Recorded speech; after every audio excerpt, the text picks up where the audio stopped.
we will have Joshua in our country in February. Then there is the big fight, one of the greatest fights in the world. Like, you can't sit around and wait for Fury.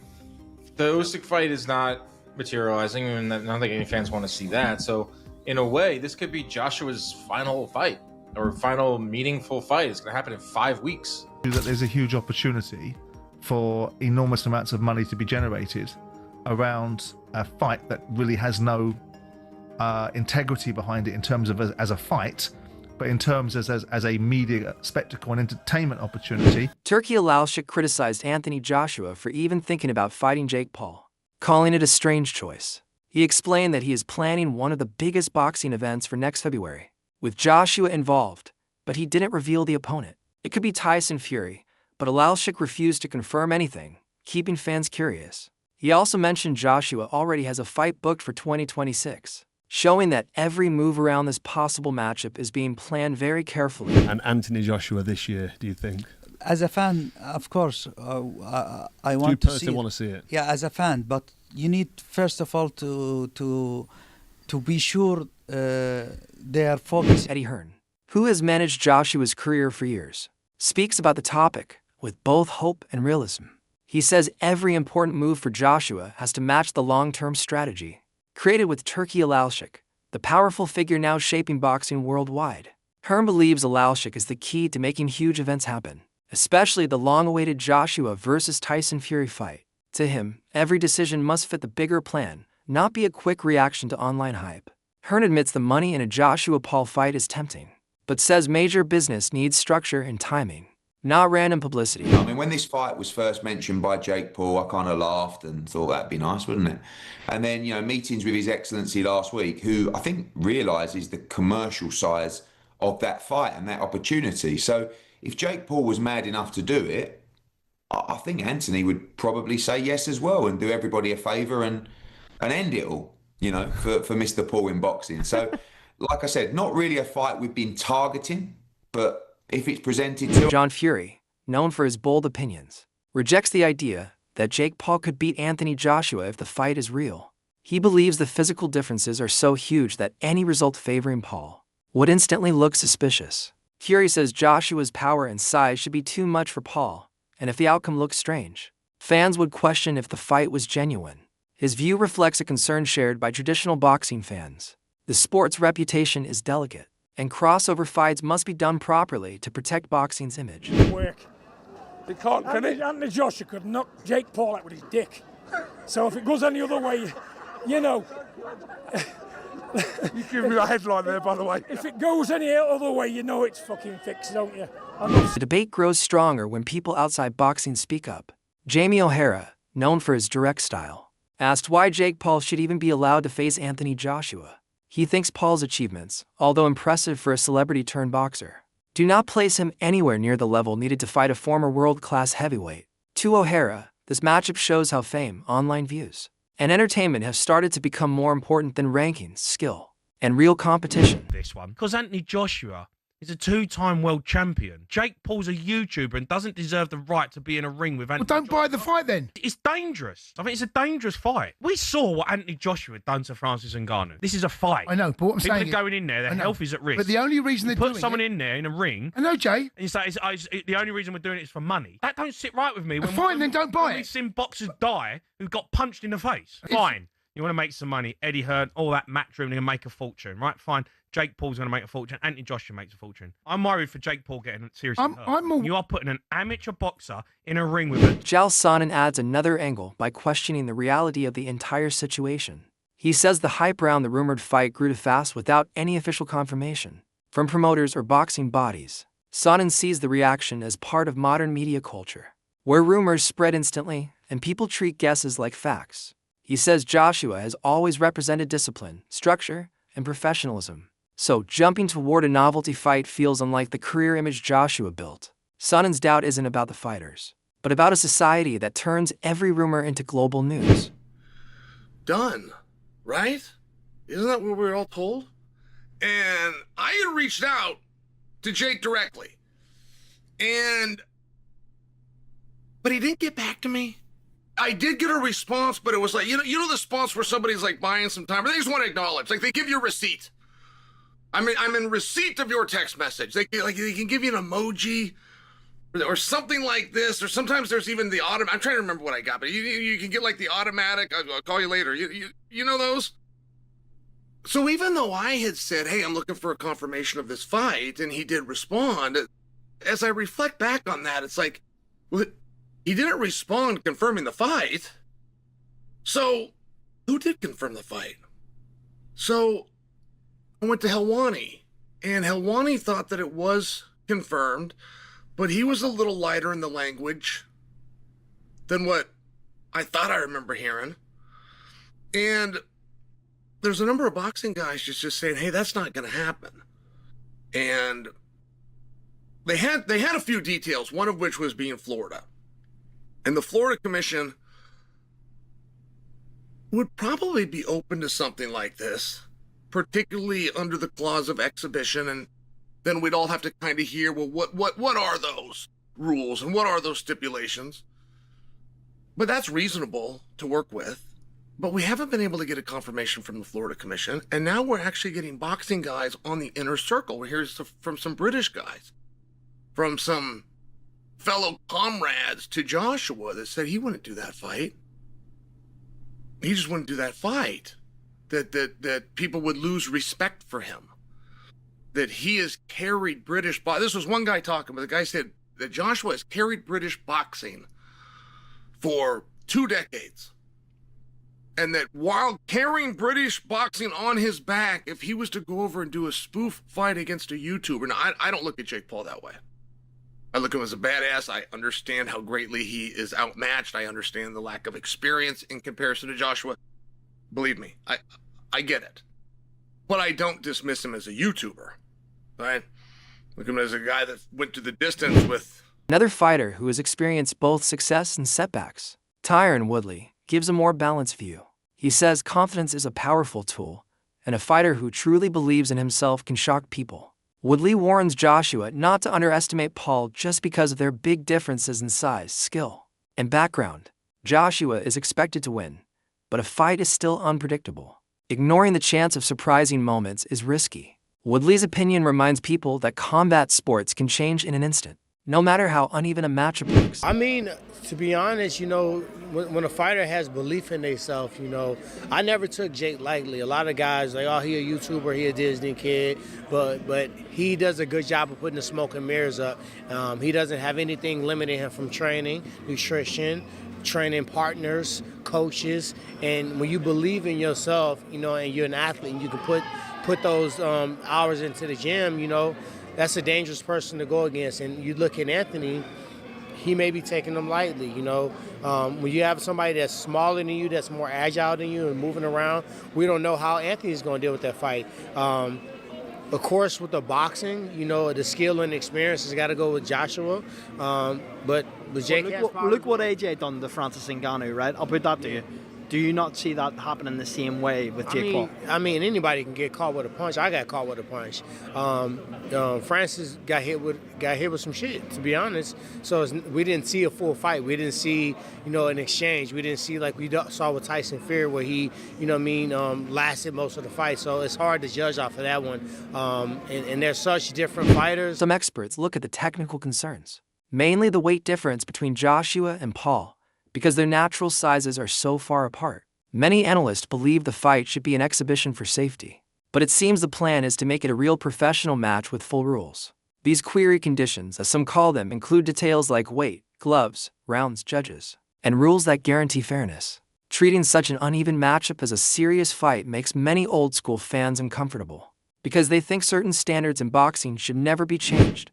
And I can't believe this is leaving my mouth. Anthony Joshua is going to be fighting Jake Paul. Now, this isn't even an exhibition bout. It's going to be on Netflix. It's going to be in Miami. It's going to be in December. And Jake Paul, if Anthony Joshua loses to Jake Paul, then that will not make any sort of sense whatsoever. Because on an athletic level, an experience level, a skill level, Anthony Joshua is several levels above Jake Paul. So surely this is going to be an exhibition bout surely this is going to be, there's surely going to be some shenanigans here. Because if Jake Paul gets into a real boxing match with Anthony Joshua, he's going to get absolutely destroyed. Like, there's no point in me, like, I don't even need to break it down. What do you want me to break down here? And this is an easy payday for Anthony Joshua. And you know what? Fair play to him. People are going to criticise Anthony Joshua for fighting Jake Paul, but if he's really going to be fighting Jake Paul, which I don't think he is, then bro, he can do whatever he wants to him. Literally.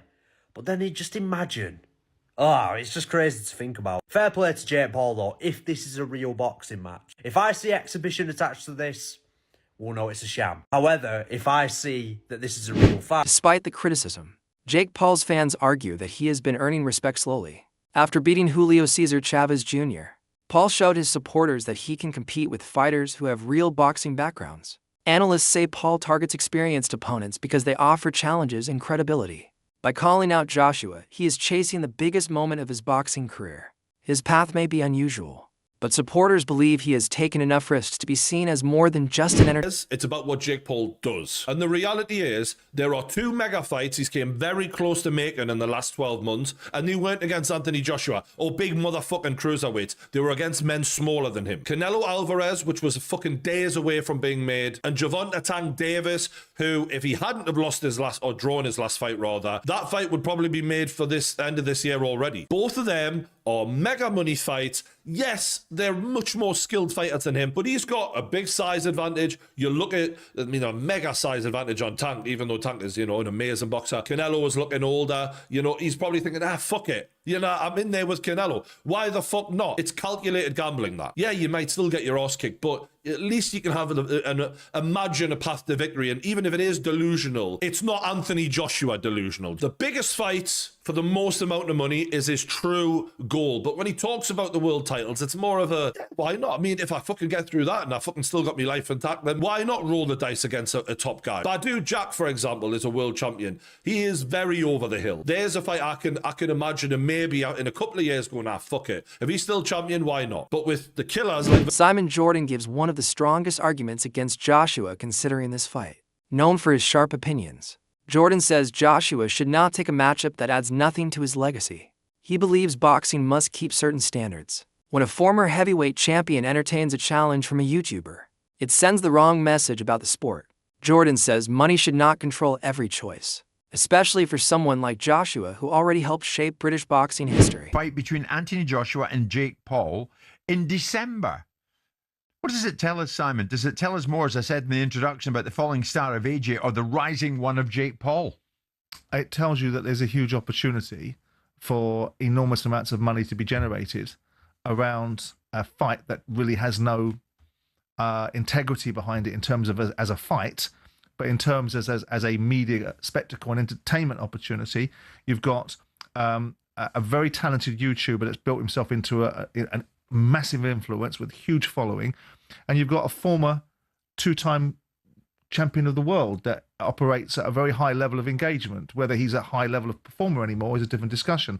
So it becomes about how much can this fight generate, how many eyes on the prize. I mean, I spoke to his very close friend Michael Jarman about this very fight about 3 or 4 months ago, and he was like, "What do you think?" I said, "What difference does it make? Oh, it would potentially jeopardize his legacy. His legacy's sealed. You cannot undo the fact, whatever you think of Anthony Joshua, It might damage it. I don't think so. What it will do is increase his bank balance. But I don't think. I think in the it didn't damage Muhammad Ali's reputation to go in with a sumo wrestler, did it? No, but after, when Joshua was at his peak, Simon, if I had said to you there and then, do you know what? Maybe in December 2025, Anthony Joshua will fight a YouTuber. This is the entertainment business, and Anthony Joshua is an entertainer, and you can't undo the fact that he won the world heavyweight championship twice. And he fought in some great fights. So why does he need this? Because he's in the business of entertainment. And if an opportunity is presented to him and someone wants to say that we can monetize this to the huge levels that are potentially available, why wouldn't you? It's a walk in the park. You see, you're not having Saturday night. Others highlight the odd pattern of Jake Paul's journey. Before aiming for Joshua, he challenged Francis Ngannou, a fighter with extreme power far beyond anything Paul has faced.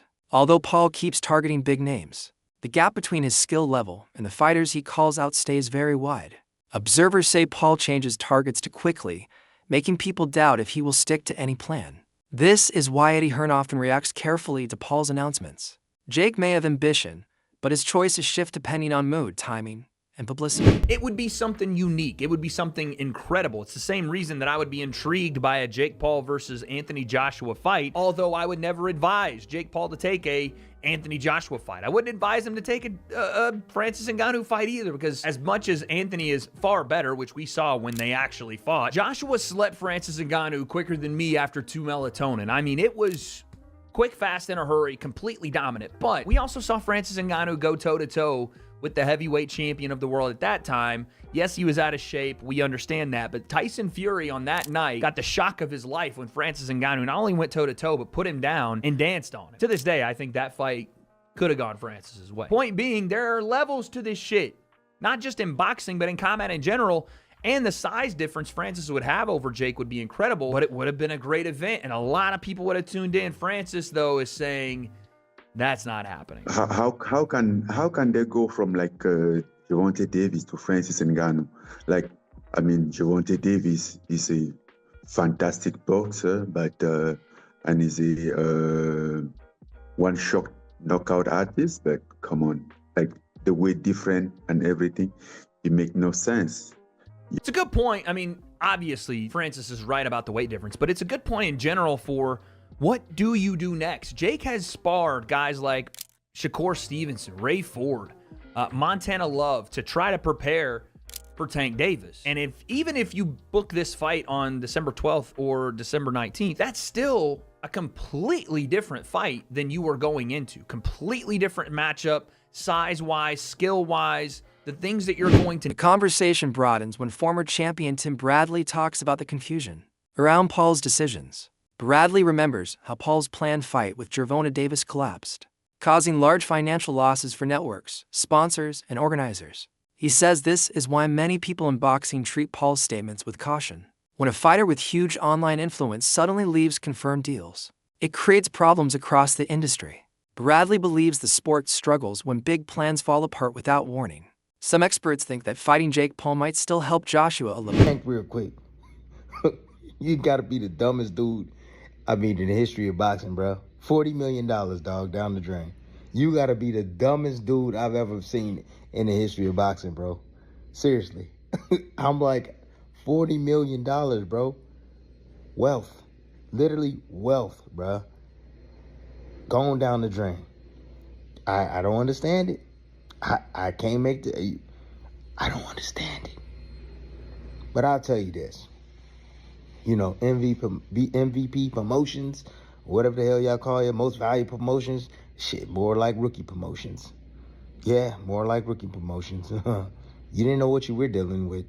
You had no clue. This has always been down Tank's alley, man. Now, let me just say one thing. You know, you innocent until proven guilty. Ain't no charges been pending on Tank at all. You know, but I'm just saying, this has always came up within the last few fights of Tank's career. Yeah, it has. And MVP, more like RP, rookie promotions, yeah, y'all should have had a backup plan. You should have had a backup fighter. Yup. You live and you learn. Oh, absolutely. You live and you learn. You should have had a plan B, just in case this man, Tank Davis, don't show up. Yeah. That's what you should have done. Now you're looking like idiot. This Algieri says coming back after long breaks requires rhythm and confidence. A big but manageable fight could help Joshua get his timing back. Facing someone far below his real level won't add to his legacy, but it might help him sharpen his skills and return to a competitive mindset. Still, Algieri admits that the whole event feels more like a show than a serious athletic matchup. It's going to be a fight. What are we talking here? Like, it's going to be an exhibition? No, it's a fight. You're a heavyweight. You're calling out heavyweights. You're calling out a heavyweight. You're calling out Anthony Joshua, former world champion. You're calling him out on short notice. It's a fight. You're going to wear 10-ounce gloves and you're going to fight 10 rounds, and that's what it is. I don't understand any idea of anything else. Oh, it's going to be 8-2s. Is it going to be 15-ounce gloves? What the hell are we doing? This is boxing. You want to fight a real guy? You're fighting a real guy, which I am very respectful, and I respect the hell out of Jake Paul if he does step in the ring with Anthony Joshua, no matter what happens. Kid's got balls of steel, and I applaud you. Well, the reason I say we don't know yet because Jake Paul has fought in his last fight with Gervonta Davis was going to be an exhibition. They had to do that because of the weight difference. This is still a weight difference here. I mean, Anthony Joshua